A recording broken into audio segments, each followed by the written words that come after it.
All right, everybody. If you could take your seats again.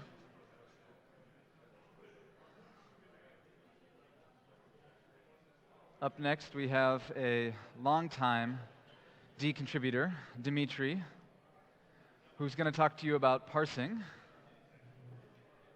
And when he's finished, we'll go to lunch. As I said, we'll cut into lunch just a little bit. But I was told yesterday that the hour and a half was a good amount of time for lunch, so I think it's worth it. Just give a moment for everyone to take their seats. And the stage is yours, Dmitry. So enjoy.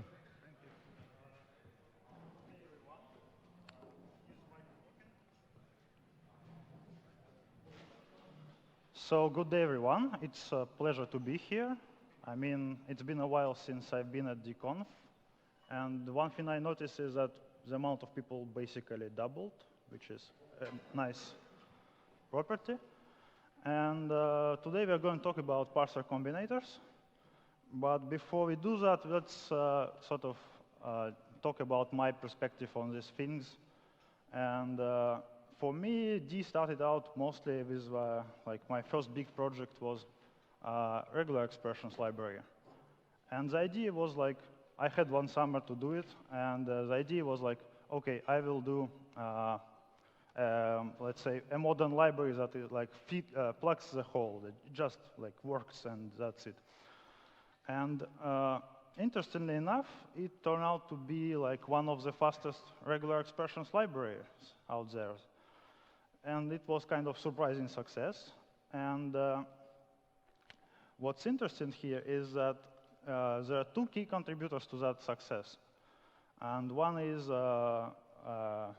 like compile time computation, and the other one is compile time code generation. And I specifically like separate the two because sometimes it is undervalued that you can actually compute complex data structures at compile time and fill them in as a constants, and not only just create a crazy mix-in and then dump it somewhere.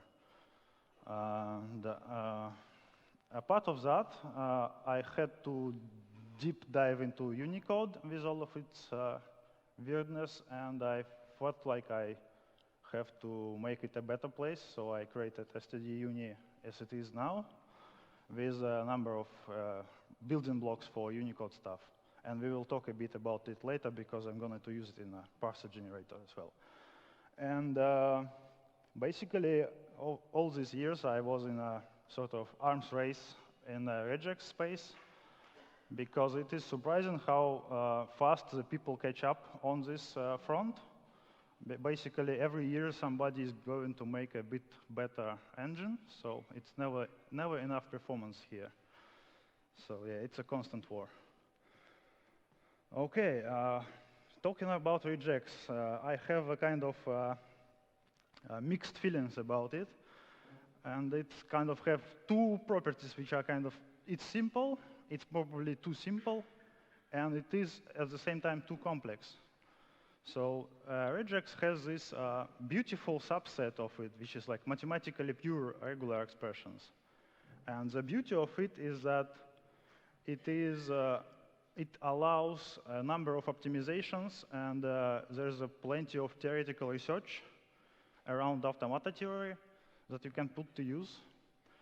And it can process things at incredible speed. But it's too limited, so people started adding extensions.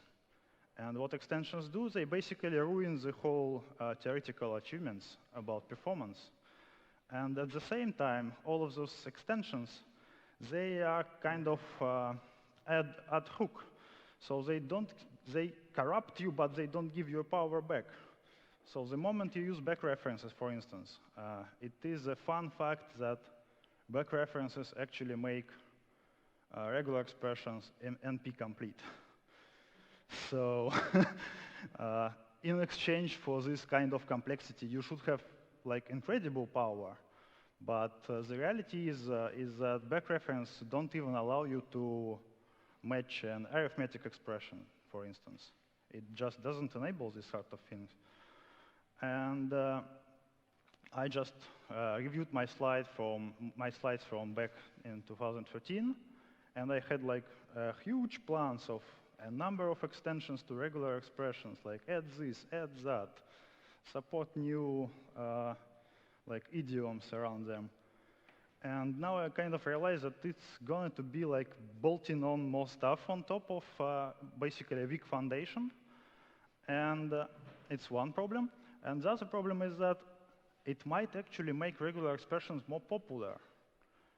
And it's not something I want to do, because people already abuse them to the point of obscenity.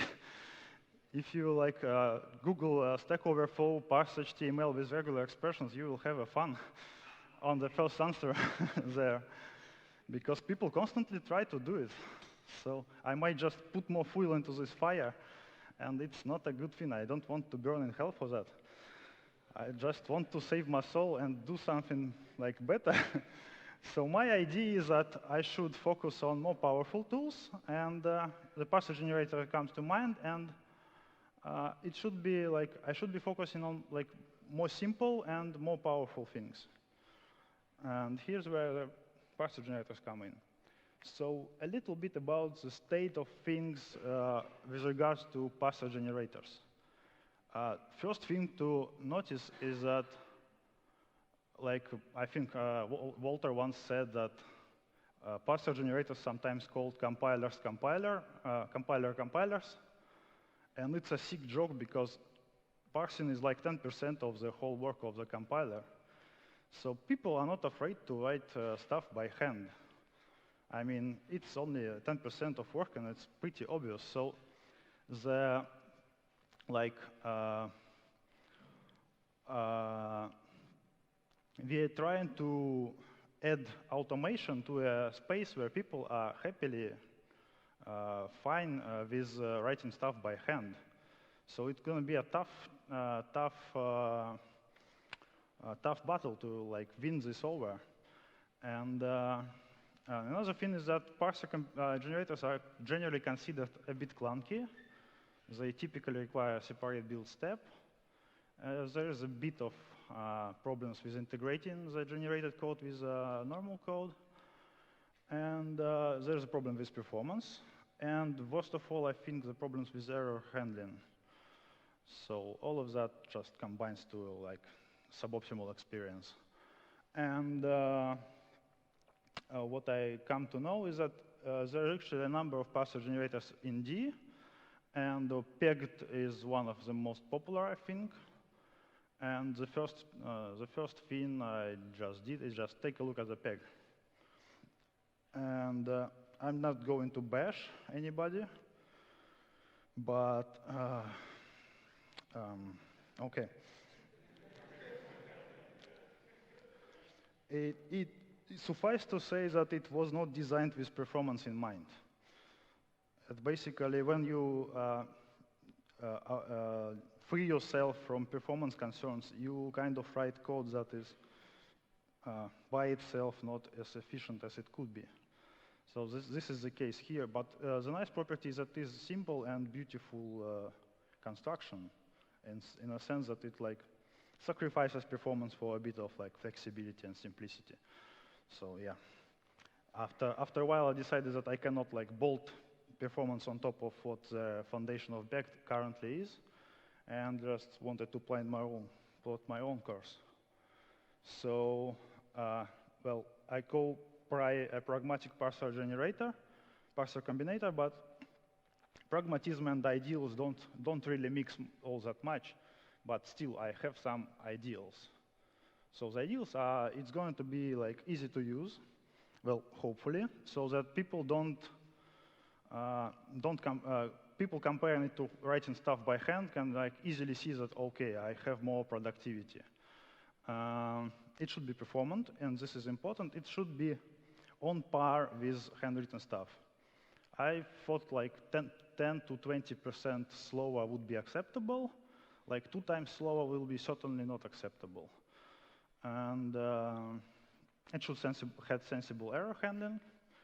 It's mostly work in progress right now. I have to admit that I still don't have like really good strategy for getting decent error messages. They're still not that good. And lastly, the key principle is if it's too slow, nobody gonna use it. And another thing is that after spending a lot of time optimizing regex, I come to realization that code should be simple and composable, if I can afford it. So let's talk about theory a bit. So Parser Combinators, fancy name. What it actually does is kind of paradigm for parsing things. And the idea is that parser is just a function that takes an input, produces either value or an error, and potentially modifies input in case of success. It's important to know that it only modifies input if it succeeded. So this is kind of building block. And what we can do, since it is just a function, we can compose it, right? So the basic composition we can do is that if you have two parsers, we just apply one after another. And if the first one fails, we fail. If the first one succeeds, we try the next one, and so on. If all of them succeed, we have a tuple of values. So instead of just producing one value of each parser, we just combine them in a tuple. And the whole thing could be thought conceptually as just a new parser, because it still takes input, it still produces error in case of failure of any of the components, and it still produces value, which is a tuple in this case. And it still follows the general concept of parser. And of course, we can combine it differently, well, sort of like breadth first. And instead of failing on the first one, we are going to try a number of parsers one after another, and the first one that succeeds basically wins. We are going to choose this alternative over the others. And naturally, this fits to algebraic data type, which is a sum type, also known as a sum type. So it could be either one value or the other. And it's important to know that if it all fails, it still returns an error. And importantly, the parser that fails first doesn't consume the input, so we can still apply the next one on the pristine state.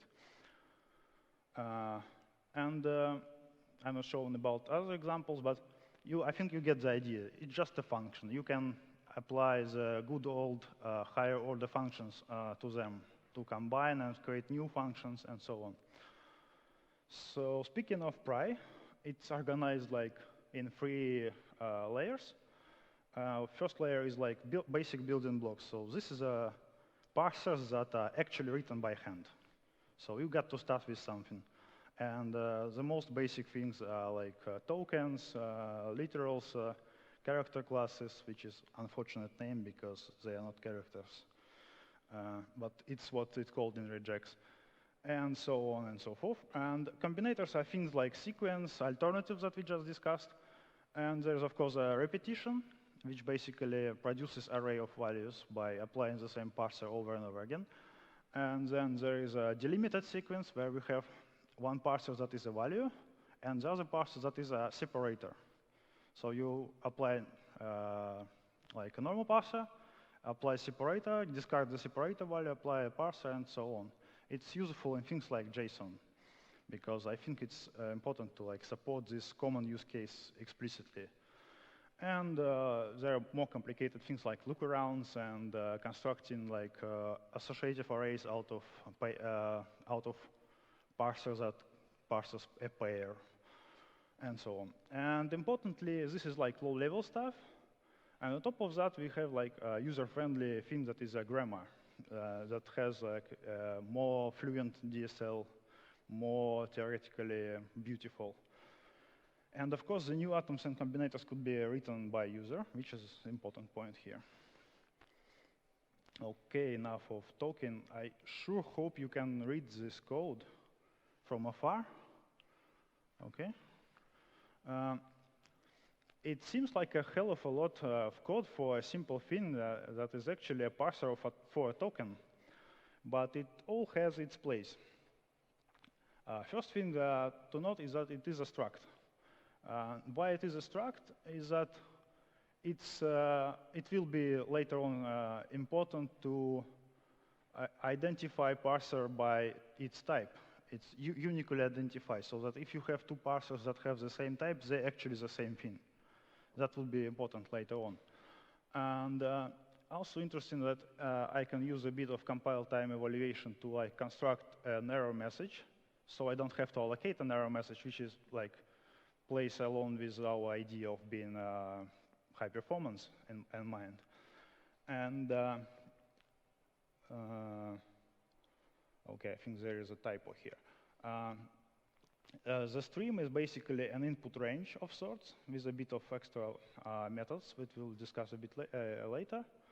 And the stream error is basically a struct that contains allocation and a reason for an error. And what we do here is that we just handle the most easy cases, like if it's empty, we just populate the error struct and return false. And if it's not empty, we just compare with a character and pop the front. And in case of it doesn't match, we produce our constructed message and error location. And the bottom is like a idiomatic thing to simplify construction of it, like to have like a natural notation for it, just to not type TK from the capital letter. OK, that's like the basic block, but it's not nearly enough. And we can spend a lot of time trying to make all manner of small, simple building blocks for characters. But we have a really powerful thing, which is character classes from regex. And I wanted to reuse that stuff. So this is basically my own recipe for fast matching of character classes. The idea here is that a set is actually a type that contains a set of code points. And it is defined in std.uni, so it's a remnant of this std.uni thing. So what we do is we take a look if the set is sufficiently small, then we would just generate a sequence of if-else checks for all of the contents of the set, which is a nice highly performant thing. And if it's not, then we are going to build a multi-staged lookup table at compile time, which is the important bit about having compile time evaluations as opposed to compile time code generation or macro technology. And this actually reuses my experience with regex and doing high performance matching here. So, and the code is basically the same, but we just replace equals with a test. OK, let's move on to combinators. Combinators. What could be as simple as a sequence of parsers? And the good thing is that we have variadic templates that actually make sense. So we just pick a bunch of parsers and combine them in one sequence. And we deduce stream from a parser, because a parser has a function that matches on a stream. So we can extract that out of it. And we extract the values that each parser parses to. And the implementation is rather straightforward. We just save the stream, then we loop over all of the parsers and try each one. And if something fails, we just restore to this marked location in the input stream. What's important here is that it is actually unrolled. So it is as good as if you just write everything by hand, just one after another. And there's no overhead here. Alternative, pretty much the same, but we are going to abuse a few meta tricks. So we want to have no duplicates, all types without duplicates, so we can create an algebraic type for it. And the value is going to be algebraic type. So the actual code is a bit involved. it basically is the same thing except that we are going to like exit early on. The moment one of parsers succeeds, we are just going to exit. And this tricky code down here is, it has to do with this heuristic that I sort of created to try to make errors better. Is the idea that we should, when we return error, we should pick the error of a parser that proceeded the most, that consumed the most input. So we consider it to be the closest match to what people actually meant if it consumed more of the input. So that's interesting heuristic that actually seems to work pretty well. So this is what we do here. We are just like trying to get the farthest location. And okay, again, I understand this is getting a bit tedious. Okay, we'll soon be dealt with the code. So this is like a combinator that parses to an array of values. Actually, it's the same ideas. We extract value from a parser, we extract string from a parser, and we just do the usual loop. And we parameterize it by two things, like minimum number of repetitions and maximum number of repetitions. And it's actually the same. The exact same thing you would write by hand if you were like creating the recursive DConf parser. And I'm using a plain array appends here, but like the actual code actually use appender and stuff. It's just to like a bit simplify this. Okay, and let's go to something more like weird.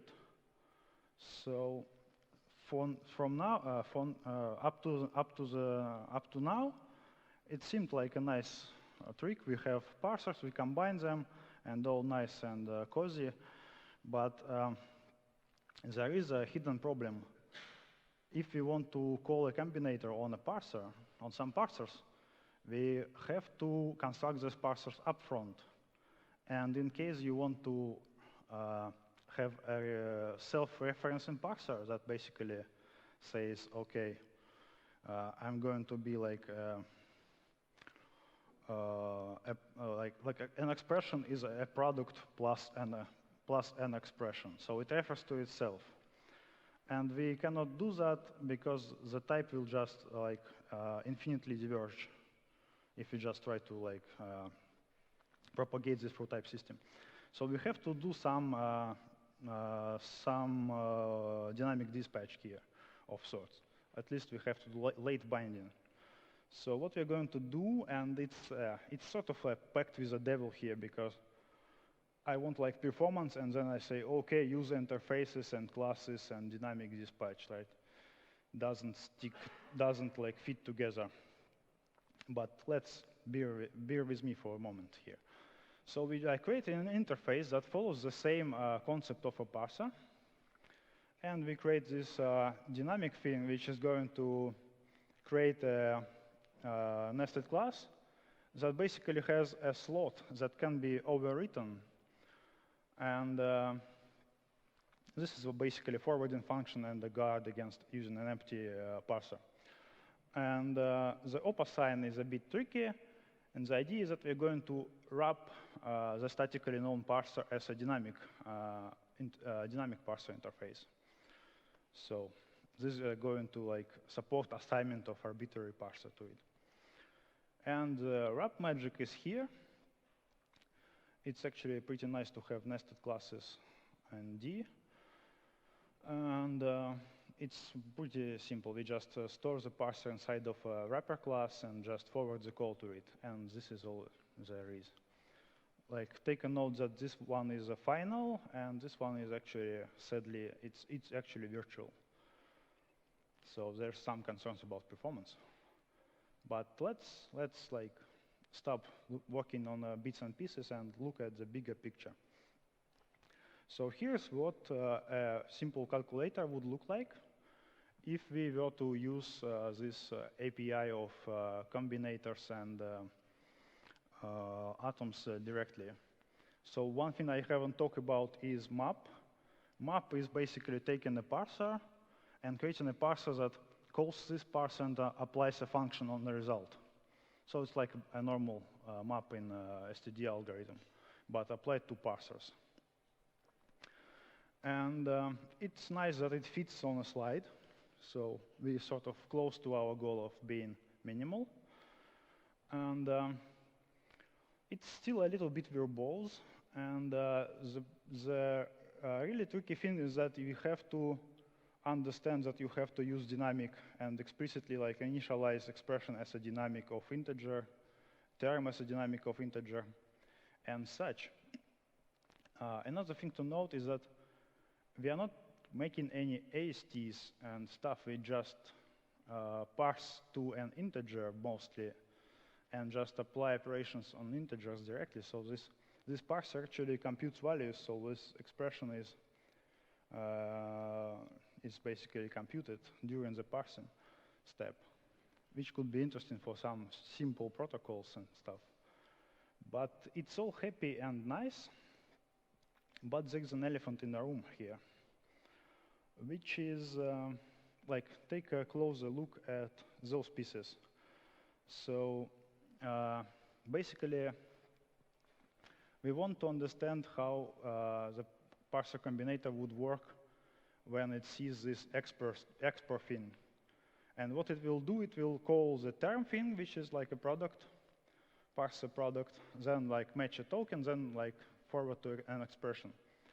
And if it fails, it will again parse the term, try to parse a minus sign. If it fails, it comes again, tries to parse term again. So it's gonna be 3 times doing the same thing. And to to add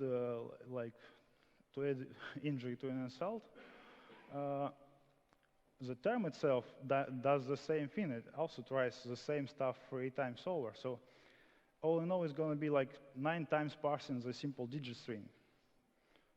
Yeah, and we thought like we are aiming for like on par with handwritten parsers, and this doesn't sound all that well. So solutions. So what this amounts to is that if you heard about recursive parsers, is that they claim to be like exponential in the worst case. And this is a lot about what it looks like in practice. So how people deal with that? There's so-called Packrat approach, and it clearly was made by solid theoreticians, and they like approach the problem in a full generality. So like, okay, we're going to have a linear time complexity. How we're going to go about it? Okay, we're just going to apply what is called dynamic programming, like, or basically like to simplify it, just cache all things.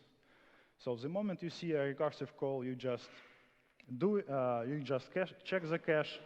If the result is in the cache, you don't do the call, you just grab the cache. And it's nice in the sense that it achieves a strict linear performance requirement, but it also makes it all n in space, because you have to cache things that depend on input, and input is like the n, so you have to have enough memory proportional to the size of input, which is not a nice thing to do. And also importantly is that I noticed that I have never seen people who write parsers by hand to do memorization. It just doesn't happen. People somehow avoid it.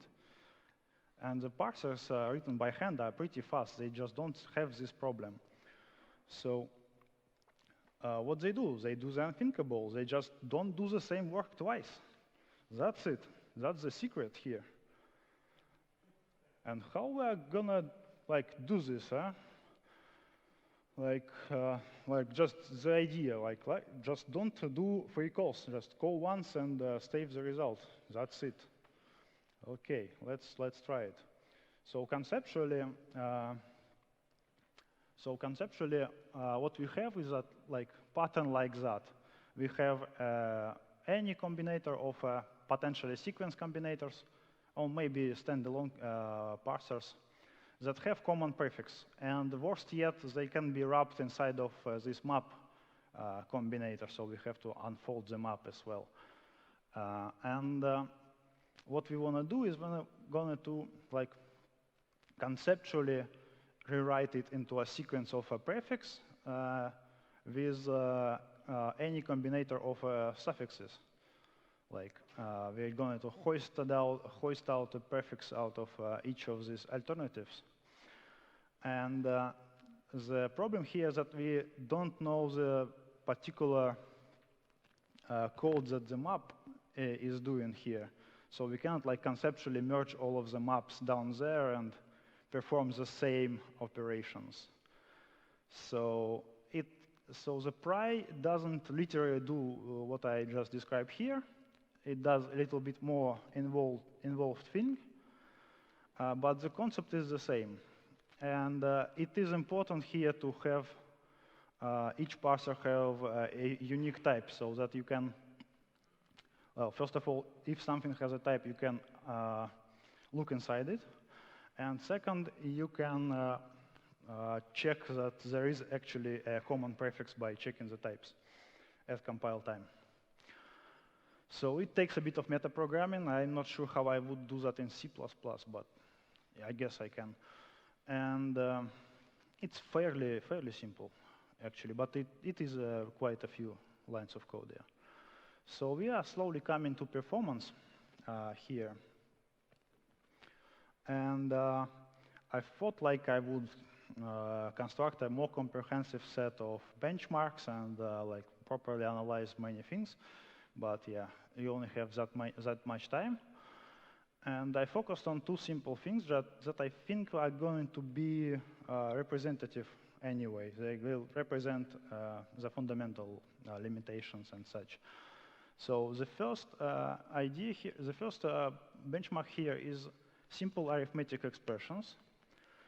To make it more interesting, I create a really horrible and like deeply nested expressions with a random number generator. And I compare my own handwritten parser with whatever I did with the Pry. So it's about, I think, 18% difference, which is borderline acceptable.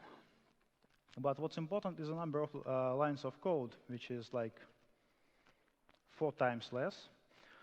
And I have to say that handwritten parser actually had a number of bugs in it. Like not a number, but a couple for something as simple. So all in all, the productivity of using the Pry in here just way better. And I wanted like something more real world because calculator is kind of boring. So I made a JSON parser with Pry and was like doing a benchmark that parses like a message from what it was. I think it was an ID of sorts that sends completions over the JSON RPC channel. So it has like 33 kilobytes of messages. And I tried to parse it using like the most obvious candidates out there. So again, the real library that you're probably looking for is std.regex data.json. It is rather like advanced in the sense that it takes many things into consideration, and it sticks in about like 1.5 kilo lines of code. And Pry is about 11% slower than that. And it ticks in 86 lines of code. So there's some benefit here. And most importantly is that the straightforward parser that is std.json is actually bigger in a number of lines of code, and it's actually slower. So unless you like really invest in a parser, Pry already beats that. And if you really invest, you're like 10% faster.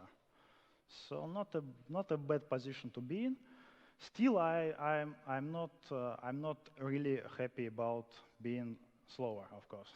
Of course, I want to be faster than handwritten stuff, which is maybe technically it's impossible, for the simple reason that you can write basically the same code that the parser generator will write, and you will be at least as fast.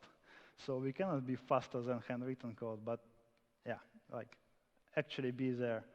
And I think this virtual call could be a part of the problem. But what to note is that arithmetic expressions, they are so simple that the parsing overhead is actually like the most of the time spent. And in JSON, there's plenty of allocations and other things, and difference gets a bit smaller in this case. So I think the more involved parser is, the less difference there will be, probably. We'll try this hypothesis some other day. But OK, we got our performance, but surely I can't imagine people being particularly happy about writing code like this. And it's too low level. It's a bit of assembly language for parsers. So let's go for our usability, should we? So go into grammar. This is actually shamelessly stolen from Pragmatic Parser. I actually try to be like almost compatible with them. So what we have here is so-called PEG, which is parser expressions grammar. And what it does, it defines rules, where basically a rule defines an entity and ways to match an entity, like a definition of an entity. And alternatives are done with this slash symbol. So we have expression that is either term plus expr, or term minus expr, or just term. And semicolon is just to separate rules. And it supports all of the nice regex syntax, so you can have like nice notation for literals, so you don't have to write your own lexer. And what we need to do to get there is basically we need to be able to parse the grammar at compile time, and we need to generate the sequence of calls to the combinators that correspond to this grammar. And let's like face this impossible problem. It actually, like I want to reuse the stuff I already created, so I need to build a compile time parser that works at compile time. Pun intended. So it actually works. It actually uses the same combinators API, so I wrote the parser in terms of this combinators API. It took about 200 lines of code, not that much. And I shamelessly stole regex character classes parser from std.regex, but the pool is still coming. And what this step does, it produces basically an AST for the parser, for the PEG grammar. But there is a problem. Like previously, we have to like make things dynamic here. So we have to deduce stuff that is recursively dependent on itself. And that means we have to track dependencies.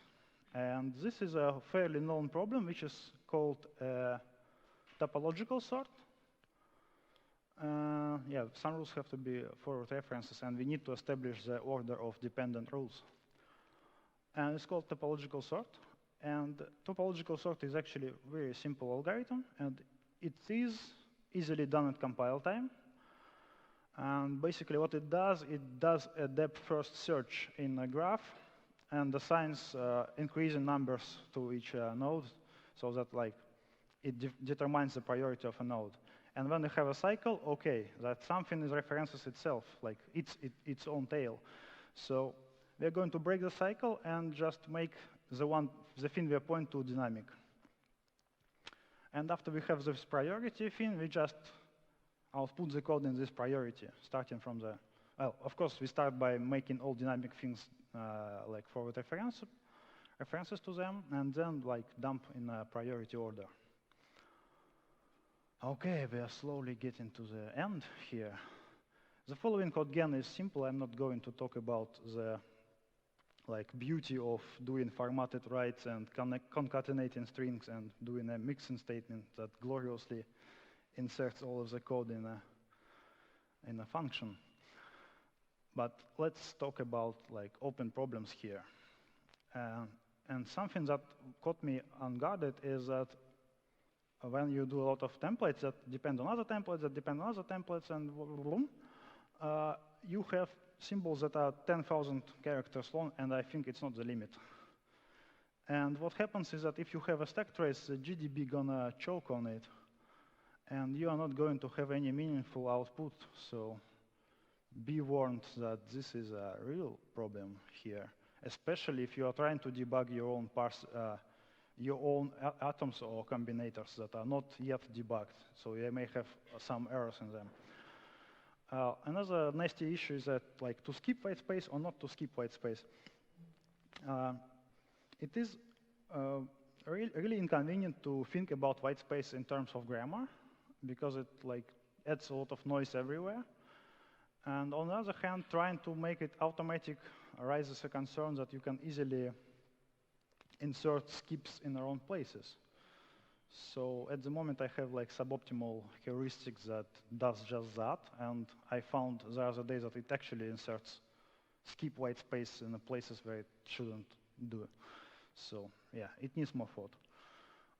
More practical thing is that left recursion is not detected and it's not supported. So if you write left recursion grammar, you're just gonna to have stack overflow, and no hint what went wrong. And yeah, error messages. I tried hard on making error messages better, and I hinted on some heuristics to do that. It's still a long shot to the handwritten stuff here. So yeah, future directions. Well, first of all, it's completely undocumented. Secondly, you cannot build it with any of the released compilers because it depends on a patch to Phobos. So here's that. So document all things. And on the Combinators API front, I just want to have this theoretical idea of using Parser Combinators to parse the binary data, because I think it actually fits the model pretty well. You just have a parser that extracts the length for something from the binary, and then another parser, that sort of parser that just loads that many bytes or that many records out of the binary. So it's something to think here.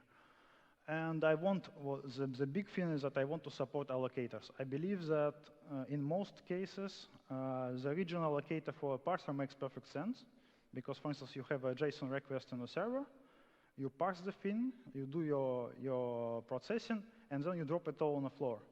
So it would be really fast to have a region-based allocator here, because all of the entities you get from parsing are just going to be deallocated for free, mostly.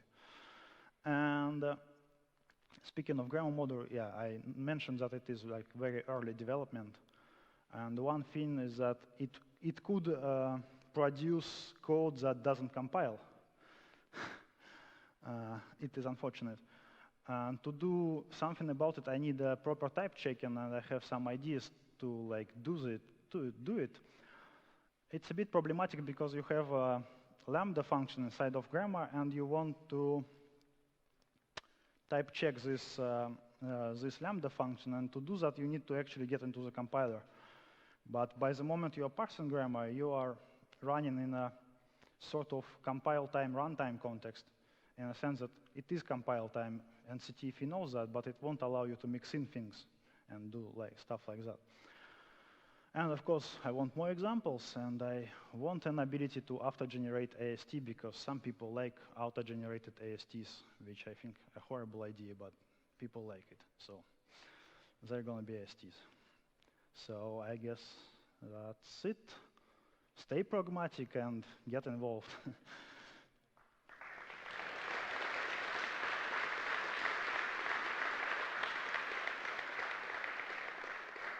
Thanks, Dmitry. We have time for a couple questions, if anybody has any.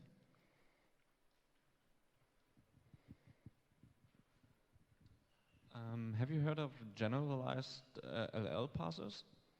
General? You mean GLR GLL parsers instead of GLR parsers?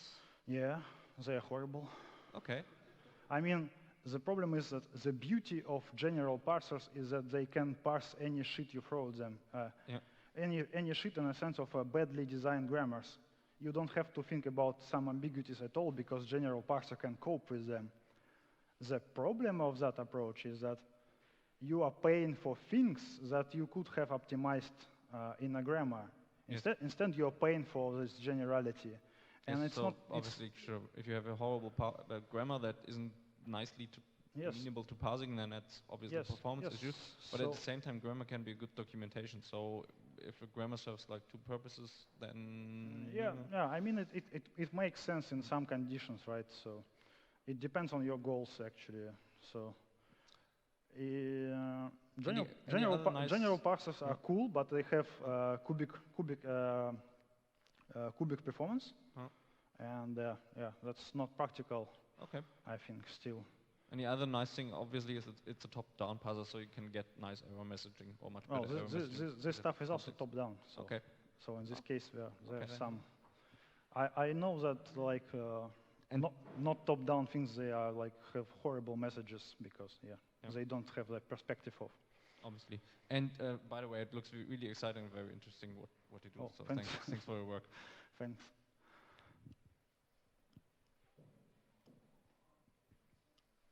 Yeah, Dmitry, thank you for a very interesting talk. I was especially impressed with the way you seem to have managed to remove the complexity problem without doing memorization. I didn't know that was possible. If I understood correctly, you're actually rewriting the grammar, right? In a way, yes. But it's a kind of, it's a rewrite that is not actually a rewrite. It's just a bit different evaluation of the same thing. And is that, does that remove all? I have to admit that it wouldn't always work, but I said like pragmatic parsers, right? So I'm focusing like on the real world use cases, and what I think in the real world happens is that it's mostly things like this. It's mostly like common prefixes and stuff that is like by convenience are like repeated in front of something. Yeah, right. Thank you very much. I'm focusing on this point here. In general, you should really choose memorization in general, but it depends on your goals. Right. Thank you. Do we have one last question before we go to lunch? So I guess when you use DFS for toposort, then every package introduces one of those dynamic wrappers? Yes. So have you thought about actually using a better algorithm that minimizes the number of packages?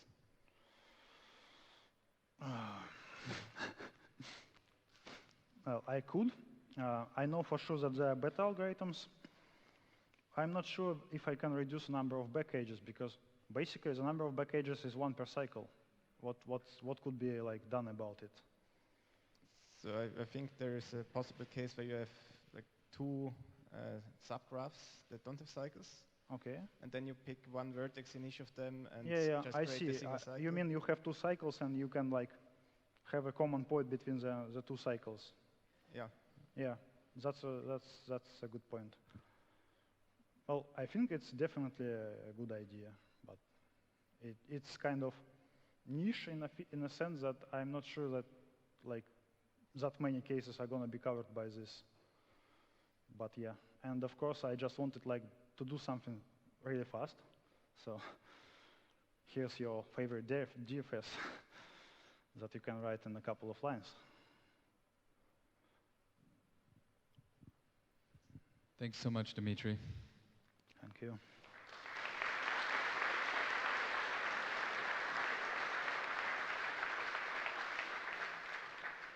So we'll take a lunch break and meet back here at 2:30.